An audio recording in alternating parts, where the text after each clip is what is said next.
ओम शांति। ओम शांति। आज हम 13 दिसंबर 2022 की मुरली सुनने जा रहे हैं।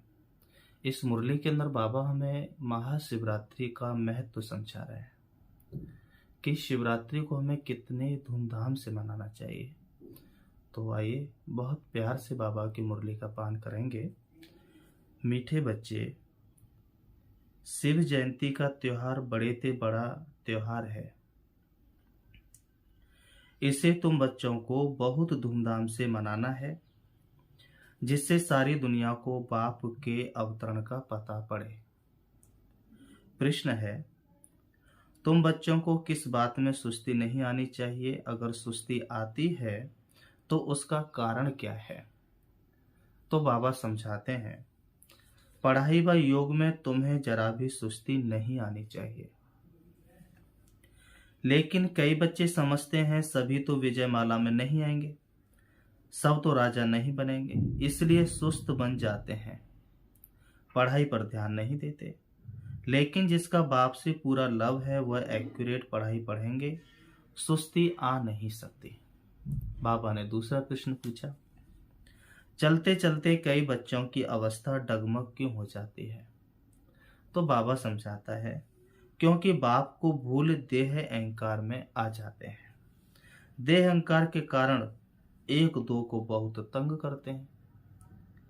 चलन से ऐसा दिखाई पड़ता है जैसे देवता बनने वाला ही नहीं है। काम क्रोध के वशीभूत हो जाते हैं। ओम शांति।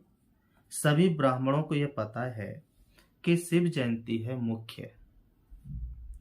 आजकल बर्थडे तो सबका मनाते हैं, परंतु शिव जयंती के संवत का कोई को पता नहीं है। मनुष्यों का संवत तो गाते आए हैं, क्राइस्ट का संवत पूछेंगे तो झट बताएंगे, उनका भी बर्थडे मनाते हैं। तुम शिव जयंती पहले इतना धूमधाम से नहीं मनाई है और न मनाते थे जितना कि अब मनाना है। अब बच्चों को विचार चलाना है कि दुनिया को कैसे पता पड़े, क्योंकि अब शिव जयंती आने वाली है। तो ऐसा धूमधाम से जयंती मनाओ जो सारी दुनिया को पता पड़ जाए। बाबा कहता है और मेहनत करनी पड़ेगी। सब बच्चों को मालूम कैसे पड़े कि सारी दुनिया का जो क्रिएटर है उनकी जयंती है। तो वह इस समय यहाँ है, बच्चों को मालूम कैसे पड़े? अखबारें तो बहुत छपती हैं, उनको कहा जाता है एडवर्टाइजमेंट, जिससे नाम मशहूर हो। अखबार का खर्चा भी बहुत होता है। अब शिव जयंती का तो सबको मालूम पड़ना चाहिए। तुमको सारी दुनिया का औना रखना है, बाप का परिचय सबको देना है। गाया भी हुआ है कि बच्चों ने घर घर में बाप का संदेश पहुंचाया है कि बाप आया है, जिसको वर्षा लेना हो तो आकर लो। परंतु लेंगे वही जिन्होंने कल्प पहले लिया होगा।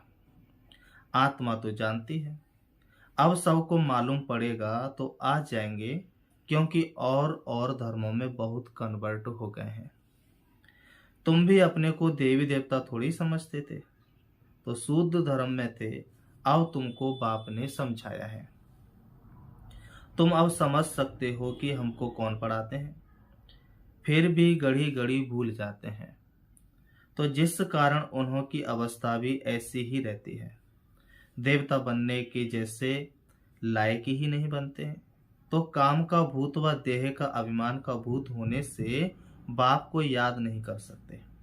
देही अभिमानी जब बने तब बाप को याद करें। बाप के साथ लव भी रहे और पढ़ाई में भी एक्यूरेट रहें। यह बहुत वैल्यूबल ज्ञान रतन है, जिसका बहुत नशा रहना चाहिए। जिस्मानी पढ़ाई में भी रजिस्टर रहता है, उसमें मैनर्स भी दिखाते हैं, गुड, बेटर और बेस्ट। यहाँ भी ऐसे हैं। कोई तो बाबा समझाते हैं कि जैसे लौकिक पढ़ाई में होता है, जैसे यहाँ भी होता है, परंतु कोई तो बिल्कुल कुछ भी जानते नहीं। भल बच्चे बने हैं, बाप के पास रहे पड़े हैं, तो भी कईयों से घर में रहने वालों की चलन अच्छी होती है। जो बाबा के पास रहे पड़े हैं उनसे भी कईयों की जो घर में रहे पड़े हैं उनकी चलन अच्छी होती है। बाबा कहते हैं फिर भी सर्विस करते हैं। मुख्य बात है सर्विस की। विजय माला में भी वही पिरोएंगे, बाकी तो प्रजा बनेंगे। प्रजा तो बहुत बनती है। कोई बड़े घर में जन्मता है तो सब उनको बधाइयां भेजते हैं। बाकी दुनिया में तो बहुत जन्मते रहते हैं। तुम तो बाप के वारिस बने हो, तो उस बेहद के बाप का जन्मदिन तो मनाना चाहिए। धूमधाम से त्रिमूर्ति शिव जयंती मनानी है। क्या करें जो बहुतों को मालूम पड़े। यह फुरना रहता है ना, किस प्रकार की सर्विस करें। जो हमारे कल्प पहले वाले ब्राह्मण कुलभूषण फिर से आ जाएं। युक्तियां रची जाती हैं। बाप कहते हैं सिवाय अखबार के तो मुश्किल है। अखबार सब तरफ जाती है, अखबार के 2-4 पेज लेना पड़े। जब सिल्वर जुबली मनाते हैं तो अखबार में 2-4 पेज ले लेते हैं। अब वह तो कॉमन पाई पैसे की सिल्वर जुबली मनाते हैं। तुम्हारी यह गोल्डन जुबली सबसे न्यारी है। हमेशा गोल्डन सिल्वर जुबली मनाते हैं, कॉपर आयरन जुबली नहीं मनाते। 50 वर्ष होते हैं तो उनको गोल्डन जुबली कहा जाता है। अब तुमको बाप की जयंती मनानी है, जो सबको मालूम पड़े। अखबार में 2 पेज डालें तो कोई हर्जा नहीं है। बहुतों को पता पड़ना चाहिए। समय नाजुक आता जाता है, नहीं तो फिर देरी पड़ जाएगी। अब शिव जयंती के लिए पहले से ही तैयारी करनी चाहिए। अखबार के 2 पेज लेवे जिसमें त्रिमूर्ति झाड़ और आजकल की पॉइंट्स लिखी जाए। गंगा स्नान से सदगति नहीं होती है। जैसे 4 पेज वाला लिटरेचर है वैसे आगे पीछे भी डाला जाए। उतरती कला और चढ़ती कला वाला चित्र और जो मुख्य चित्र है। विचार करना चाहिए कौन कौन से मुख्य चित्र हैं, जिससे मनुष्य समझ जाए कि बरोबर दुर्गति हुई है। बाबा बच्चों का ध्यान खिंचवाते हैं। विचार सागर मंथन करना चाहिए। इस बात पर बहुत थोड़े बच्चे हैं जिनका ख्याल चलता है। 4-5 हजार खर्च होगा, हर्जा नहीं है। ढेर बच्चे हैं, बूंद बूंद तालाब हो जाएगा। तुमको मालूम है आगंग खा को भी हीरो में भजन किया। आगंग खा जो गुरु थे उनको भी हीरो में भजन किया, हीरो से उनको तोल दिया। तो वह तो कुछ भी नहीं है। यह तो कल्याणकारी बाप है। वह तो सब पैसे जाते हैं विकारों में। बाबा कहते वह तो सब पैसे जाते हैं विकारों में। तुम बच्चों को इन विकारों से छुड़ाया जाता है, मनुष्य से देवता बनाया जाता है। तुम्हारे में न काम की हिंसा न क्रोध की हिंसा है। तो अखबारों में 4-5 पेज जरूर लेना चाहिए। जो भी सर्विसेबल बच्चे हैं समझते हैं हम सर्विस कर रहे हैं। प्रदर्शनी प्रोजेक्टर के लिए चित्र बना रहे हैं। जिनकी बुद्धि चलती है उन्हों के लिए बाबा समझा रहे हैं। बाप कहते हैं हिम्मते बच्चे मत दे, बाप बैठा है। जो बुद्धिमान पढ़े लिखे बच्चे हैं वह जट अखबार के लिए मैटर लिखकर तैयार करेंगे। अखबार में कोई चीज डाली जाती है तो उन्हों को दृष्टि भी देनी है। अभी शिव जयंती में 2-2.5 मास है। तुम बहुत काम कर सकते हो। 2-4 अखबारों में डालना चाहिए। हिंदी और अंग्रेजी मुख्य हैं, इन दोनों में छप जाए। शिव जयंती इस रीत मनाना ठीक होगा। सारी दुनिया के बाप का बर्थडे है, यह सबको मालूम पड़ जाए। अखबारों तो दूर तक जाती हैं। सेंसिबल एडिटर जो होते हैं, धर्मी ख्यालात वाले होते हैं, वह पैसे नहीं लेते हैं। यह तो सबके कल्याण के लिए है। करके थोड़ा खर्चा होगा। हिम्मत बच्चे मत दे बाप। ऐसे ऐसे ख्यालात चलने चाहिए मनुष्य यह नहीं जानते कल्याण अकल्याण किसको कहा जाता है। कल्याण की मत कौन दे सकता है, कुछ भी समझते नहीं है। तुम बच्चे जानते हो तुम्हारे में भी बहुत थोड़े हैं जो विजय माला में आएंगे, बाकी प्रजा बनेंगे। यह है राजयोग, राजा ही प्राप्त करने का। पढ़ाई व योग में सुस्ती करने से राजा ही नहीं प्राप्त कर सकेंगे, लिमिट है। इतने राजाएं बनने हैं, जास्ती बन न सकें। जो अच्छी ख्यालात वाले होंगे उनका झट पता लग जाएगा कि यह राजाई कुल में आ सकता है व नहीं आ सकता है। तो अब सेंटर्स पर राय निकालते हैं। बड़े बड़े दुकान बाबा के बहुत हैं। सब सेंटर्स दुकान एक जैसे तो चल ना सके। कोई मैनेजर अच्छा होता है तो दुकान को अच्छा चलाता है, कोई पर गृहचारी बैठ जाती है तो अच्छे अच्छे भी फेल हो पड़ते हैं। बाप कहते हैं अब दिन नजदीक आते जाते हैं, लड़ाई की तैयारियां भी होती जाती हैं, आपदाएं भी आनी हैं। बहुत थोड़ा समय है, योग लगाने में बड़ी मेहनत है। योग से ही विकर्म विनाश करने हैं। अगर योग में रह गोल्डन एज तक नहीं पहुंचे तो रॉयल घराने में आ ना सके, प्रजा में चले जाएंगे। अच्छे पुरुषार्थी जो होंगे वह कभी नहीं कहेंगे कि जो तकदीर में होगा। ड्रामा अनुसार ऐसे ऐसे ख्यालात वाले प्रजा में जाए नौकर बनेंगे। पद ऊंचा पाना है तो एडवर्टाइज करनी पड़े, नहीं तो उल्हाना देंगे। इसलिए अखबार में डालते हैं, अपना चित्र और मुख्य मुख्य बातें लिखनी है। त्रिमूर्ति गोला भी डालना है, उतरती कला चढ़ती कला वाला चित्र भी डालना है। भारत दी हेवन, भारत दी हेल।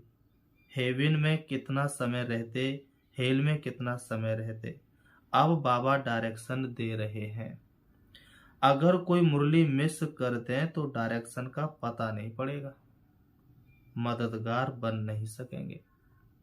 बाबा पूछते रहते हैं यह मैटर तैयार किया। सेंसिबल बच्चों की जहां तहां महिमा होती है। कोई कोई बहुत तंग करते हैं, देह अभिमानी बन जाते हैं, सेंटर के हेड बने। देह अभिमान आया तो यह मरा। बाप को कभी अहंकार आ ना सके। बाबा कहते हैं हम ओबीडियंट सर्वेंट हैं। देखो यहाँ बहुत बड़े बड़े आदमी आते हैं, देखते हैं बर्तन हाथ से मांजते हैं तो खुद भी मांजने लग पड़ते हैं, परंतु कोई कोई को देह अहंकार आ जाता है, थाली कटोरा नहीं साफ कर सकते। ऐसे देह अभिमान वाले गिर पड़ते हैं। बाबा कहते अपना कल्याण कर बैठते हैं। बाबा थोड़े ही कभी सर्विस लेते हैं। सिर्फ बाबा को तो शरीर ही नहीं है। जो सर्विस लेवे वह तो सर्विस करते हैं। बाबा देही अभिमानी बनना सिखलाते हैं। कैसे हमें देह अभिमान को समाप्त करना है बाबा सिखलाते हैं। माँ बाप को बच्चे कभी अलाउ नहीं करेंगे कि बर्तन मांजे, परंतु माँ बाप से रीस नहीं करनी चाहिए। पहले माँ बाप जैसा बनना चाहिए। पढ़ते तुम्हारे साथ वह भी है, परंतु कायदे अनुसार साक्षात्कार होता जाता है कि पहले नंबर में यह पास होते हैं। सर्विस का शौक बहुत रखना है। घर घर में गीता पाठशाला खोलनी है तो वृद्धि होती जाएगी। लिख देना चाहिए आओ तो तुमको अपने पारलौकिक बाप का परिचय दें। बेहद के बाप से बेहद का वर्षा कैसे मिलता है वह आकर समझो। एक सेकंड में जीवन मुक्ति कैसे मिल सकती है। कोई ऐसा बुद्धिमान है नहीं जो समझ सके। तुम्हारे में भी हड्डी ज्ञान बहुत थोड़े में है।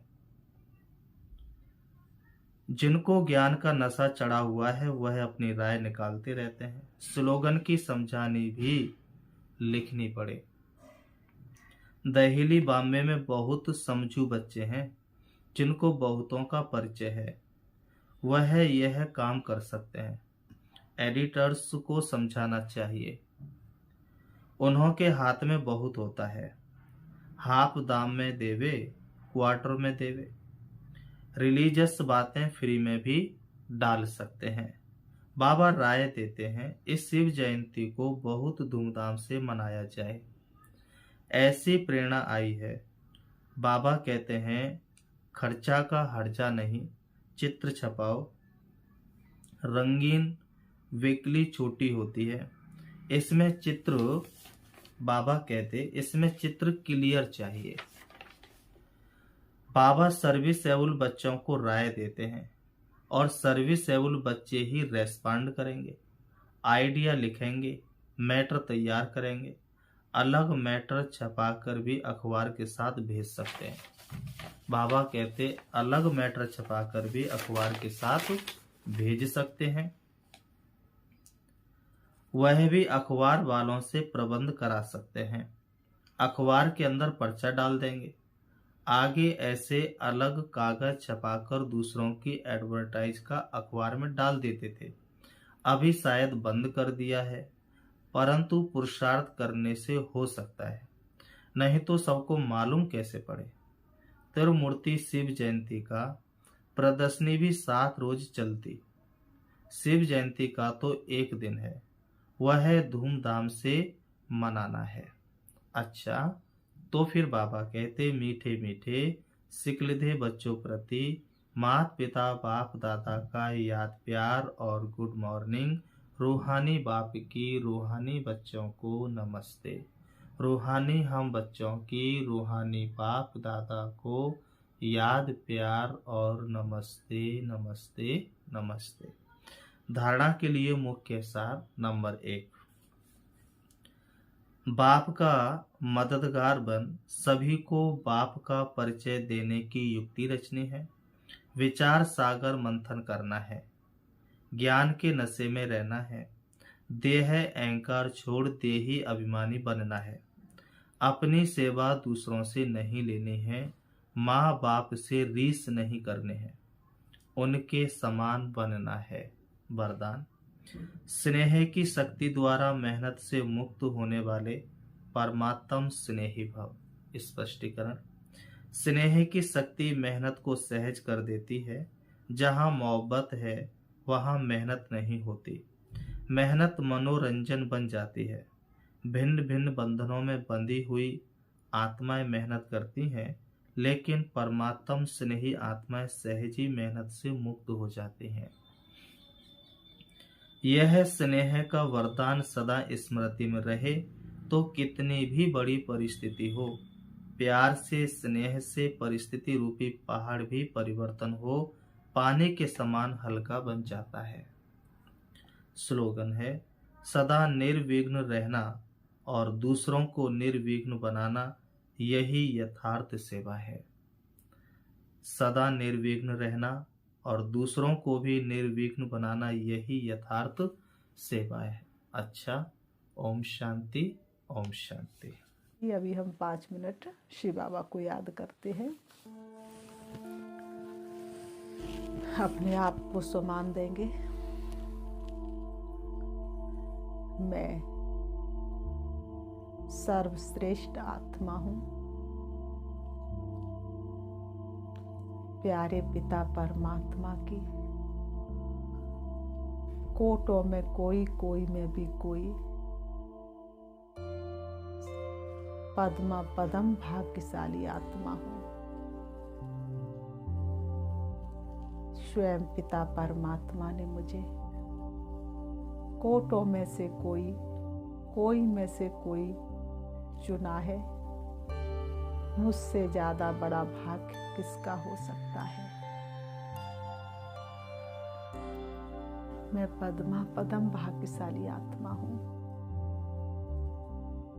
सृष्टि पर आए हुए अपने पिता परमात्मा को पहचान कर उनकी बन गई। अब मैं आत्मा उनसे मिलने के लिए परम धाम की ओर चली जा रही हूँ।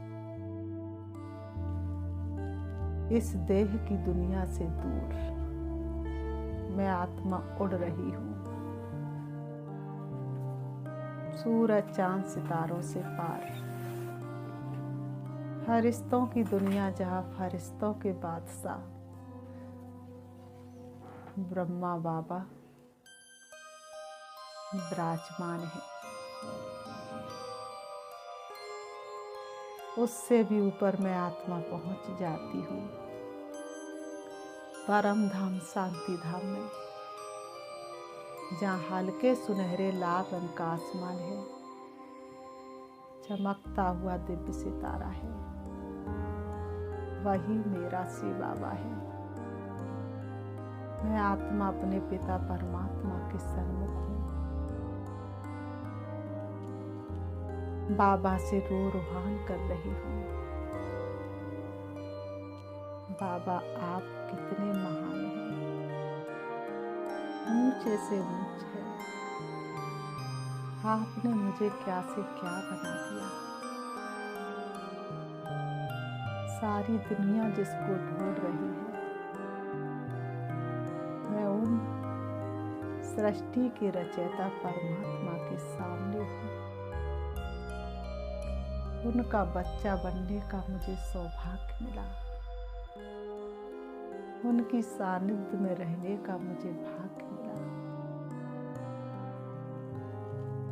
बाबा मुझे आपने सृष्टि के आदि मध्य अंत का ज्ञान देकर त्रिकालदर्शी बना दिया।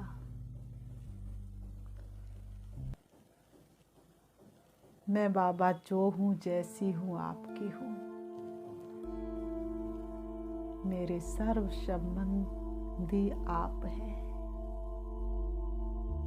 बाबा से मुझे सर्व खजानों की प्राप्ति हो रही है। अप्राप्त नहीं कोई वस्तु,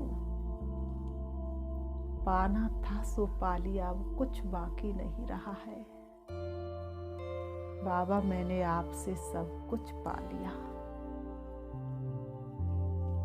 शिव बाबा से शक्तियां लेकर मैं आत्मा वापस आ रही हूँ। जैसे मुझे अखुट खजाना मिला है, सारे विश्व की मनुष्य मात्र को मैं ये खजाना देने के लिए परम धाम से नीचे आ रही हूँ। आ जाती हूँ सूक्ष्म वतन में, फरिश्तों की दुनिया से भी नीचे मैं आत्मा, तारागढ़ से भी नीचे, चंद्रमा से भी नीचे, सूरज से भी नीचे आ जाती हूँ सृष्टि रंगमंच पर। मेरी शक्तिशाली किरणें विश्व के कोने कोने में फैल रही है। एक एक मनुष्य मात्र की भ्रकुटी के बीच में पड़ रही है। अब मैं आत्मा सृष्टि रंगमंच पर अपने देह रूपी वस्त्रों के पास आ जाती हूँ। आकर के दोनों ग्रहों के बीच भ्रकुटी में विराजमान हो जाती हूँ। मेरे प्रकाश से चारों तरफ का वातावरण शुद्ध होता जा रहा है। मेरे घर का कोना कोना पवित्र हो रहा है। ओम शांति।